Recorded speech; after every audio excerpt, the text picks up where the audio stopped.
Hi, ನಾನು Sandeep from tech in Kannada. ನೀವೆಲ್ಲರೂ ಕೂಡ ಇದನ್ನು ಪಕ್ಕಾ ಎಕ್ಸ್ಪೀರಿಯನ್ಸ್ ಮಾಡಿರ್ತೀರಾ. ಒಂದು ಹೊಸ ಫೋನ್ ಪರ್ಚೇಸ್ ಮಾಡಿರ್ತೀರಾ. ಆ ಒಂದು ಫೋನ್ 2 ವರ್ಷ ಹಳೆದಾದ ತಕ್ಷಣ ನಿಧಾನವಾಗಿ ಸ್ಲೋ ಆಗ್ತಾ ಬರುತ್ತೆ, ಲ್ಯಾಗ್ ಆಗಿ ಶುರುವಾಗುತ್ತೆ. ಆ ರೀತಿ ಏನಕ್ಕಾಗುತ್ತೆ? ಇಂಟೆನ್ಷನಲಿ ಕಂಪ್ನಿಯವರೇ ಸಾಫ್ಟ್ವೇರ್ ಅಪ್ಡೇಟ್ ಮುಖಾಂತರ ಫೋನನ್ನು ಸ್ಲೋ ಮಾಡ್ತಾರೆ, ಅಥವಾ ಫೋನ್ ಹಳೆದಾದ ತಕ್ಷಣ ನಾರ್ಮಲ್ ಆಗಿ ಅದು ಸ್ಲೋ ಆಗುತ್ತಾ? ಇದಕ್ಕೇನಾದರೂ ಸೊಲ್ಯೂಷನ್ ಇದೆಯಾ? ಇದ್ರ ಬಗ್ಗೆ ಕಂಪ್ಲೀಟ್ ಮಾಹಿತಿಯನ್ನು ತಿಳಿಸ್ಕೊಡ್ತಾ ಇದ್ದೀನಿ. ಅದಕ್ಕಿಂತ ಮುಂಚೆ ನೀವು ನಮ್ಮ tech in Kannada YouTube channel subscribe ಮಾಡ್ಕೊಂಡಿಲ್ಲ, ಸಬ್ಸ್ಕ್ರೈಬ್ ಮಾಡ್ಕೊಂಡಿದ್ದು ಬೆಲ್ ಐಕನ್ ಕೂಡ ಕ್ಲಿಕ್ ಮಾಡ್ಬೋದು. ಮೊದಲನೇದಾಗಿ, ನೀವು ನಿಮ್ಮ ಫೋನನ್ನು 2 ರಿಂದ 3 ವರ್ಷ ಯೂಸ್ ಮಾಡಿದ್ಮೇಲೆ ಸ್ಲೋ ಆಗ್ತಾ ಇದೆ ಅಂತ ಅಂದರೆ ಅದಕ್ಕೆ 2 ಕಾರಣ ಇರುವಂಥದ್ದು. ಅದರಲ್ಲಿ ಮೊದಲನೇದಾಗಿ ನಿಮ್ಮ ಫೋನ್ನ ಸ್ಪೆಸಿಫಿಕೇಶನ್ ಕೂಡ ಹಳೇದಾಗುವಂಥದ್ದು.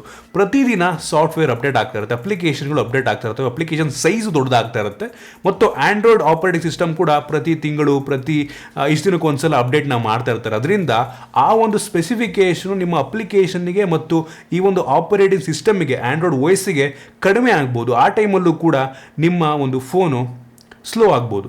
ನಾರ್ಮಲ್ ಆಗಿ ಈ ರೀತಿ problem entry level smart phone ಅಥವಾ ಮಿಡ್ ಎಂಡ್ ಫೋನ್ಗಳಲ್ಲಿ ನಿಮಗೆ ನೋಡೋಕೆ ಸಿಗ್ಬೋದು. ಸುಮಾರು 12,000 ರೂಪಾಯಿಂದ ಒಳಗಡೆ ನಿಮ್ಮ ಫೋನ್ನ ಬಡ್ಜೆಟ್ ಇದೆ ಅಂತಂದರೆ ಆ ಫೋನ್ಗಳು ಒಂದು 2 ರಿಂದ 3 ವರ್ಷ ಆದಮೇಲೆ ಸ್ಲೋ ಆಗಬಹುದು. ಆದರೆ ಇತ್ತೀಚಿನ ದಿನಗಳಲ್ಲಿ ಐ ಎಂಡ್ ಫೋನ್ಗಳು 20, 30, 40, 50 ಸಾವಿರ ರೂಪಾಯಿ ಕೊಟ್ಬಿಟ್ಟು ನೀವು ಫೋನ್ ತೊಗೊಂಡಿದ್ರು ಕೂಡ 2 ರಿಂದ 3 ವರ್ಷ ಆದಮೇಲೆ ಸ್ಲೋ ಆಗ್ತಾ ಇರುವಂಥದ್ದು. ಅದಕ್ಕೆ ಕಾರಣ ಈ ಕಂಟ್ರಿ ಮೊಬೈಲ್ ಕಂಪ್ನಿಗಳು ಇಂಟೆನ್ಷನಲ್ ಆಗಿ ಬ್ಯಾಡ್ ಅಪ್ಡೇಟ್ಗಳನ್ನು, ಕೆಟ್ಟ ಅಪ್ಡೇಟ್ಗಳನ್ನು ನಿಮ್ಮ ಫೋನ್ಗೆ ನೀಡುವಂಥದ್ದು. ಸಾಫ್ಟ್ವೇರ್ ಅಪ್ಡೇಟ್ ಮಾಡ್ತೀರಿ ನೋಡಿ, ಆ ಮುಖಾಂತರ ನಿಮ್ಮ ಫೋನನ್ನು ಬೇಕು ಅಂತಲೇ ಸ್ಲೋ ಮಾಡ್ತಾರೆ. ಅದರಿಂದ ಕಂಪ್ನಿಗಳಿಗೆ ಅಡ್ವಾಂಟೇಜ್ ಏನು ಅಂತ ಕೇಳ್ತಾ ಇದ್ದೀರಾ ಅಂತ ಅಂದರೆ, ಅಡ್ವಾಂಟೇಜ್ ಅಲ್ಲ ಇನ್ನೇನು. ನಿಮ್ಮ ಫೋನ್ ಹಳೇದಾಯಿತು ಅಂತ ಅಂದರೆ, ಸ್ಲೋ ಆಗ್ತಾ ಇದೆ ಅಂತ ಅಂದರೆ, ಲ್ಯಾಗ್ ಆಗ್ತಾ ಇದೆ ಅಂತ ಅಂದರೆ ನೀವೇನು ಅನ್ಕೋತೀರಾ?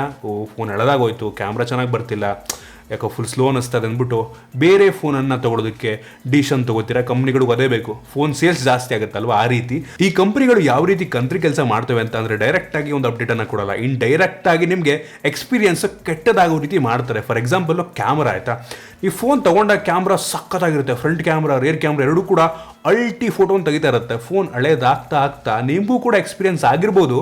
ಒಂದು 2-3 ವರ್ಷ ಆದಮೇಲೆ ಫ್ರಂಟ್ ಕ್ಯಾಮ್ರಾ ಕಿತ್ತೋರಿದ್ರೆ ಇರುತ್ತೆ, ಬ್ಯಾಕ್ ಕ್ಯಾಮ್ರಾ ಕಿತ್ತೋರಿದ್ರೆ ಆಗಿರುತ್ತೆ. ಅದೇ ಯಾವ ರೀತಿ ಆಗುತ್ತೆ? ಹೌದು, ಹಳೇದಾಗ್ತಾ ಸೆನ್ಸರ್ ಕೂಡ ಹಳೇದಾಗ್ಬೋದು, ಬಟ್ ಸ್ಟಿಲ್ ಅಷ್ಟು ಕೆಟ್ಟದಾಗಿ ಫೋಟೋ ಆಗೋದಕ್ಕೆ ಸಾಧ್ಯ ಇಲ್ಲ. ನೀವು ಕೂಡ ಇದನ್ನು ಪಕ್ಕ ಎಕ್ಸ್ಪೀರಿಯನ್ಸ್ ಮಾಡಿರ್ತೀರ. ಫೋನ್ ತೊಗೊಳಕ್ಕೆ ಸಖತ್ತಾಗಿತ್ತು, ಏನಕ್ಕೆ ಇಷ್ಟೊಂದು ಕೆಟ್ಟದಾಗ ಫೋಟೋ ತೆಗಿತ್ತು ಅಂತ ನಿಮಗೂ ಕೂಡ ಎಕ್ಸ್ಪೀರಿಯನ್ಸ್ ಆಗಿರುತ್ತೆ. ಆ ರೀತಿ ಮಾಡ್ತಾರೆ, ಫೋನ್ ಸ್ಲೋ ಆಗೋ ರೀತಿ ಮಾಡ್ತಾರೆ, ಕೆಟ್ಟ ಈ ಒಂದು ಯೂಸರ್ ಇಂಟರ್ಫೇಸ್ ಮಾಡಿಬಿಟ್ಟು ನಿಮಗೆ ಲ್ಯಾಗ್ ಆಗೋ ಥರ ಮಾಡ್ತಾರೆ. ಈ ರೀತಿ ಎಕ್ಸ್ಪೀರಿಯನ್ಸು ರೀಸೆಂಟಾಗಿ OnePlus 70, OnePlus 7 Pro ಆ ಫೋನ್ಗಳೆಲ್ಲ 40,000, 45,000 ಫೋನ್ಗಳು, ಆ ಪ್ರೈಸ್ ರೇಂಜರ್ ಇರುವಂಥ ಫೋನ್ಗಳು, ಅವೇ ಸ್ಲೋ ಆಗಿರುವಂಥದ್ದು. ಎಲ್ಲ ಜನ ಈಗ ಟ್ವಿಟರ್ನಲ್ಲಿ ಟ್ರೆಂಡ್ ಮಾಡಿದರು ಅದನ್ನು. ಅಪ್ಡೇಟ್ ಬಂದಮೇಲೆ ಈ ರೀತಿ OnePlus 70 ಫೋನ್ಗಳು, 70 ಸೀರೀಸು ಸ್ಲೋ ಆಗ್ತಾ ಇದೆ ಅಂತ, ಈ ರೀತಿ ಬೇಕು ಅಂತಲೇ ಇಂಟೆನ್ಷನಲ್ಲಿ ಪ್ರತಿಯೊಂದು ಬ್ರ್ಯಾಂಡ್ಗಳು ಮಾಡ್ತಾರೆ. ಇಂಥ ಬ್ರ್ಯಾಂಡ್ ಅಂಥ ಬ್ರ್ಯಾಂಡ್ ಅಂತಲ್ಲ, ಪ್ರತಿಯೊಂದು ಬ್ರ್ಯಾಂಡ್ಗಳು ಕೂಡ ಮಾಡ್ತಾರೆ. ಐಫೋನ್ ಅವರು ಕೂಡ ಮಾಡ್ತಾರೆ ಆಯಿತಾ. ಮೊನ್ನೆ ಕಿರಿಕಾಗಿತ್ತು ಅದೇ ವಿಷಯಕ್ಕೆ. ತುಂಬ ಜನ ಕಂಪ್ಲೇಂಟ್ ಮಾಡಿದರು ಐಫೋನ್ ಅವ್ರಿಗೆ, ಈ ರೀತಿ ಸಾಫ್ಟ್ವೇರ್ ಅಪ್ಡೇಟ್ ಮುಖಾಂತರ ನೀವು ಸ್ಲೋ ಮಾಡ್ತಾ ಇದ್ದೀರಾ, ಬ್ಯಾಟ್ರಿ ಬ್ಯಾಕಪ್ ಕಡಿಮೆ ಆಗೋ ರೀತಿ ಕೂಡ ಮಾಡ್ತಾರೆ ಆಯಿತಾ. ಸೊ ಇನ್ನೇನು, ಮತ್ತೆ ಸಾಫ್ಟ್ವೇರ್ ಆಪ್ಟಿಮೈಸೇಷನ್ ಕರೆಕ್ಟಾಗಿಲ್ಲ ಅಂತಂದರೆ ಬ್ಯಾಟ್ರಿ ಕನ್ಸಂಪ್ಷನ್ ಜಾಸ್ತಿ ಆಗುತ್ತೆ. ಆ ಟೈಮಲ್ಲಿ ನಿಮ್ಗೆ ಅನ್ಸಕ್ಕೆ ಶುರುವಾಗುತ್ತೆ, ಬ್ಯಾಟ್ರಿ ಹಾಳಾಗಿದೆ, ಲ್ಯಾಗ್ ಆಗ್ತಾ ಇದೆ, ಅಯ್ಯೋ ಸ್ಲೋ ಆಗಿದೆ, ಕ್ಯಾಮ್ರಾ ಚೆನ್ನಾಗಿಲ್ಲ ಅನ್ಸ್ಬಿಟ್ಟು ನೀವು ಆ ಫೋನ್ನ ಪಕ್ಕಕ್ಕೆ ಇಟ್ಬಿಟ್ಟು ಹೊಸ ಫೋನ್ ತೊಗೊಳಕ್ಕೆ ಡಿಸೈಡ್ ಮಾಡ್ತೀರಾ. ಕಂಪ್ನಿಗಳು ಕೂಡ ಅದೇ ಬೇಕು. ಈ ರೀತಿ ಕಂತ್ರಿ ಕೆಲಸವನ್ನು ರೀಸೆಂಟ್ ಡೇಸಲ್ಲಿ ಪ್ರತಿಯೊಂದು ಬ್ರ್ಯಾಂಡ್ಗಳು ಕೂಡ ಮಾಡ್ತಾ ಇರುವಂಥದ್ದು. ಹಾಗಾದರೆ ನೀವು ಕೇಳ್ಬೋದು, ಇದಕ್ಕೆ ಬೇರೆ ಸೊಲ್ಯೂಷನ್ ಇಲ್ವಾ ಅಂತ. ಹೌದು, 100% ಸೊಲ್ಯೂಷನ್ ಇದೆ. ಒಂದು, ನಿಮ್ಮ ಫೋನ್ 2 ರಿಂದ 3 ವರ್ಷ ಆಯಿತು ಅಂದ ತಕ್ಷಣ ಸಾಫ್ಟ್ವೇರ್ ಅಪ್ಡೇಟನ್ನು ಮಾಡೋದಕ್ಕೆ ಹೋಗ್ಬೇಡಿ, ಸ್ಟಾಪ್ ಮಾಡಿಬಿಡಿ. ಸೆಕ್ಯೂರಿಟಿ ಅಪ್ಡೇಟ್ ಬರಲ್ಲ, ಆ್ಯಂಡ್ರಾಯ್ಡ್ ಸೆಕ್ಯೂರಿಟಿ ಪ್ಯಾಚಸ್ ಬರಲ್ಲ, ಏನು ಮಾಡೋಕ್ಕೆ ಸಾಧ್ಯ ಇಲ್ಲ. ನಿಮ್ಮ ಫೋನ್ ಚೆನ್ನಾಗಿ ವರ್ಕ್ ಆಗಬೇಕು ಅಂತಂದರೆ ಒಂದು 2-3 ವರ್ಷ ಆದಮೇಲೆ ಯೂಶ್ವಲಿ ಕಂಪ್ನಿಗಳು ಈ ರೀತಿ ಸ್ಲೋ ಆಗಲಿ ಅಂದ್ಬಿಟ್ಟು ಇಂಡೈರೆಕ್ಟಾಗಿ ರೀತಿ ಅಪ್ಡೇಟ್ಗಳು ಕೊಡ್ತವೆ. ಸೊ ಆ ಟೈಮಲ್ಲಿ ಅಪ್ಡೇಟ್ ಮಾಡೋದಕ್ಕೆ ಹೋಗ್ಬೇಡಿ. ಮತ್ತು ಇನ್ನೊಂದು ಸೊಲ್ಯೂಷನ್ ಇರುವಂಥದ್ದು ಪರ್ಮನೆಂಟ್ ಸೊಲ್ಯೂಷನ್ನು. ಅದು ಸುಲಭ ಅಲ್ಲ ಆಯಿತಾ. ನಿಮ್ಮ ಫೋನನ್ನು ರೂಟ್ ಮಾಡಿ ಕಸ್ಟಮ್ ರಾಮನ್ನು ಇನ್ಸ್ಟಾಲ್ ಮಾಡ್ಕೊಳ್ಳುವಂಥದ್ದು, ಅಂದರೆ ಕಸ್ಟಮ್ OS-ಅನ್ನು, ಬೇರೆ OS-ಅನ್ನು ಇನ್ಸ್ಟಾಲ್ ಮಾಡುವಂಥದ್ದು. ಇದು ಸುಲಭ ಅಲ್ಲ ಆಯಿತಾ.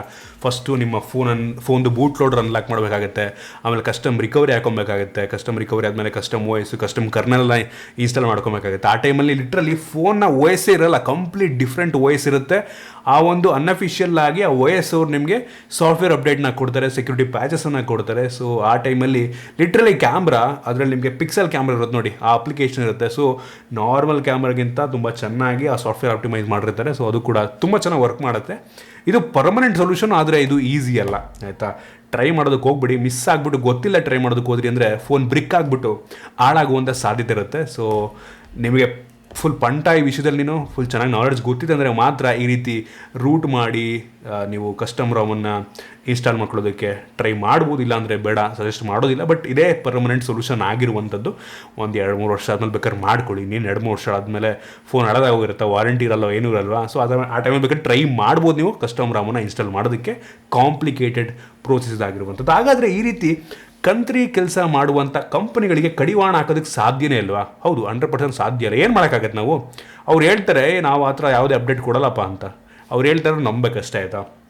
ಪ್ರತಿಯೊಂದು ಕಂಪ್ನಿಗಳು ಕೂಡ ಈ ರೀತಿ ಕಂತ್ರಿ ಕೆಲಸವನ್ನು ಮಾಡ್ತವೆ. ನಾವೇನು ಮಾಡೋದಕ್ಕೆ ಸಾಧ್ಯ ಇಲ್ಲ. 2-3 ವರ್ಷ ಆದಮೇಲೆ ಫೋನ್ ಪಕ್ಕಕ್ಕೆ ಇಟ್ಬಿಟ್ಟು ಹೊಸ ಫೋನ್ ತೊಗೊಳ್ಳೇಬೇಕು. ಕಂಪ್ನಿಗಳಂಗೆ ಮಾಡಿದ್ದಾವೆ.